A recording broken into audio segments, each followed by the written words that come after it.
Hi, I'm Ben Carter. I fix office printers. That's what I've been doing for over 20 years. Neat cables, fast troubleshooting, reliable results.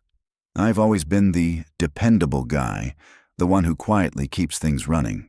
But somewhere along the way, I stopped running myself. You see, I never thought I was depressed. I didn't cry myself to sleep. I didn't scream or lash out. I just faded. I went to work. I came home. I microwaved the same frozen dinners and watched the same reruns. On weekends, I'd walk around stores without buying anything, just to feel like I had a reason to be out of the house. I thought I was fine, until one morning I stared in the mirror and realized I hadn't smiled in months. Not a real one. Not one that reached my eyes. This is not a story about trauma. It's not about a rock bottom or a grand epiphany. It's a story about silence. About the kind of slow, invisible unraveling that happens when you stop feeling like you matter. And it's a story about a dog. A brown mutt named Max, who smelled like wet socks and had eyes that saw through everything I tried to hide. This is the story of how that dog saved me, before I even realized I needed saving. Stick around, because if you've ever felt like you're going through the motions, if your days blur together and joy feels like something you forgot to pack, this story is for you. Every day started the same. Alarm at 6:45. Shower. Same jeans, same blue polo shirt, instant coffee, 1 scoop of sugar, half a splash of milk. Out the door. The office was beige, the walls, the carpets, even the people, not their skin, but their spirit. We didn't talk much. I liked it that way, or so I told myself. My job was to fix things. I was good at it. No drama, no mistakes, no one asking how I was, and me not asking anyone anything back. At lunch, I sat in my car, listened to the news, ate turkey sandwiches. Sometimes I scrolled my phone, not really reading anything, just flicking through headlines, swiping through other people's lives. At 5:03, I'd be back in my car. Home by 5:27. Heat up dinner, same couch, same show, lights off by 10, and repeat. I told myself I liked the routine, that it was safe, predictable. But over time, the silence in my apartment started to hum, like a low buzz in my chest. I started sleeping in on weekends, letting the dishes pile up, forgot to respond to texts, stopped opening mail. Birthdays became just another calendar alert I dismissed. One Sunday, I sat for an entire hour staring at my blank TV, not watching anything, not even thinking, just still. And it hit me.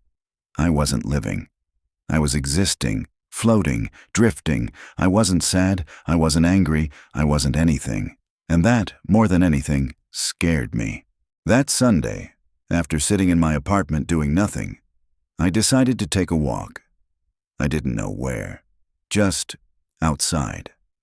I walked past the grocery store, past the gas station, eventually found myself near the community park.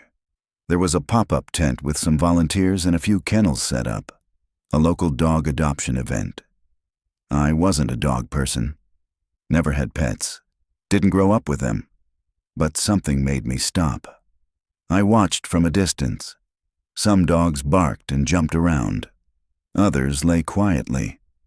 Then I saw him, a small brown mutt, not barking, just sitting, watching.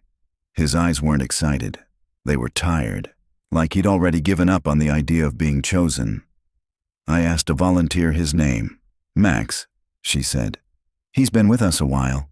Came in shy, then got adopted, twice. Both times he got returned. I asked why. She shrugged. Too quiet. Doesn't play much. Something in me cracked open. I knew that feeling too well. I don't remember deciding to adopt him. One minute I was standing there. The next, I was signing forms and listening to care instructions I barely absorbed. I brought him home that same day. Our first few days were silent. Max didn't bark. I didn't talk. He curled up in the corner of the room, nose tucked under his tail. He didn't want toys, didn't beg for food, didn't do tricks. He just existed. I'd get up, feed him, go to work, come home. He'd be in the same spot. But slowly, things changed. The first time he followed me to the kitchen, I smiled. The first time he waited by the bathroom door while I showered, I felt something move inside me. Something warm. And then I started talking to him. Just little things. Want to go outside? Time for dinner, Max. Good boy. Tiny words. But I hadn't spoken aloud in my apartment in weeks. We started walking more. Just around the block at first, then longer. He didn't pull on the leash, just trotted beside me, like he'd always been there. It wasn't dramatic. It was steady, like two strangers learning each other's rhythms. And in the quiet, something was healing. It had been a rough day at work. The network crashed. The copier jammed. Someone snapped at me over a missing toner cartridge like it was the end of the world. I came home that evening, dropped my keys on the counter, and just sat down on the floor. Didn't even make it to the couch. The room felt heavier than usual. Max watched me from across the room for a moment, then slowly padded over and laid his head on my knee. That broke me. I didn't even know I was crying at first. The tears came silent, slow. My whole body just let go. I buried my face in his fur and let it all spill out. I told him everything. Out loud. That I was tired. That I felt like I didn't matter. That I didn't know what was wrong with me. He didn't do anything special. Didn't lick my face or bark. He just stayed there. And somehow, that was enough. The next morning, I Googled therapists in my area. Found one that took my insurance. Booked an appointment. It was the first proactive thing I'd done for myself in a very long time. Max sat beside me the whole time I made the call. Therapy wasn't easy. I wasn't used to talking about myself, especially not to strangers. The first few sessions, I mostly sat in silence, arms crossed, giving short answers. But I kept showing up. That alone felt like progress. Max, meanwhile, remained my quiet anchor. Every evening after therapy, he'd be there by the door, tail wagging slowly. No judgment, no questions. Just presence. I started journaling like the therapist suggested. At first, it felt silly, writing to no one. But it helped. It gave shape to the fog in my head. Max and I walked longer routes now. I noticed things I hadn't before. The way the trees changed with the seasons, how the sidewalk cracked in the same spot. I began to feel grounded in my own life. I stopped eating frozen dinners every night. Began cooking, nothing fancy, just something warm. I rearranged my apartment, cleaned out the pile of unopened mail. I even texted an old friend back. We grabbed coffee. I didn't talk much, but I listened. It was a start. Max didn't suddenly become a happy, tail-wagging cartoon dog. He stayed calm, quiet, but so did I. And somehow, that felt right. Healing, I realized, doesn't look like fireworks. Sometimes it's just not dreading tomorrow. It was a Saturday. Early spring. I woke up before the alarm, sunlight spilling through the window.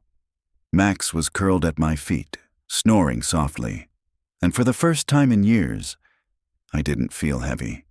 There was no pit in my stomach, no anxious checklist playing in my head. I stretched, took a breath, and smiled, without even thinking about it. I made pancakes, opened the windows, played music I hadn't touched since college. Max wagged his tail, followed me around the kitchen like we were dance partners. We went on a long walk. I waved to a neighbor.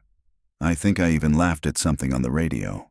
It wasn't some grand revelation. I didn't declare myself healed. But it was peace. And peace, after a storm that had no name, felt like a miracle. When we got home, I sat on the floor with Max and just looked at him. "You saved me," I whispered. "You really did." He just yawned, then laid his head in my lap like always. I never imagined I'd tell this story out loud. But a year later, my therapist invited me to speak at a local community event about mental health. Nothing formal, just a circle of folding chairs and real people. I brought Max with me. I told them I was just a regular guy. I didn't survive war or addiction or loss, at least not in the way people usually talk about. I just slowly stopped being myself. And one day, a dog gave me a reason to come back. Max sat at my feet the whole time, calm as ever. Afterward, people came up to pet him, to say thanks, to share pieces of their own stories. That night, I realized something powerful. Maybe we don't need to be extraordinary to be helpful. Maybe we just need to be honest. Now, I volunteer at the shelter where I met Max. I help others meet their one. I talk about therapy, about silence, about how it's okay to not be okay. And every time I speak, Max is there. Not as a mascot, as a reminder. That presence, just being there, can save a life. It saved mine. If you're still listening, maybe part of this story felt familiar. Maybe you've been walking through life on autopilot. Maybe you haven't smiled in a while. Please, don't wait for some dramatic breakdown to take the first step. You don't have to crash to know something isn't working. Start small. Call someone. Write something. Take a walk. Pet a dog. Sometimes the thing that saves you isn't loud. It's quiet. It smells weird. It chews your socks. But it reminds you that you exist and that you're worth loving. Max didn't cure my depression, but he cracked the shell. He gave me a reason to show up, even on days I didn't feel like it. And slowly, that reason grew into something I could carry on my own. If this story meant something to you, I hope you'll share it. With a friend, with yourself, with the part of you that's still waiting to be seen. And if no one's told you today, you matter. Thanks for listening to our story. Don't forget to subscribe if you'd like more stories that remind us what it means to be human. Sometimes, all it takes is one dog and one more chance.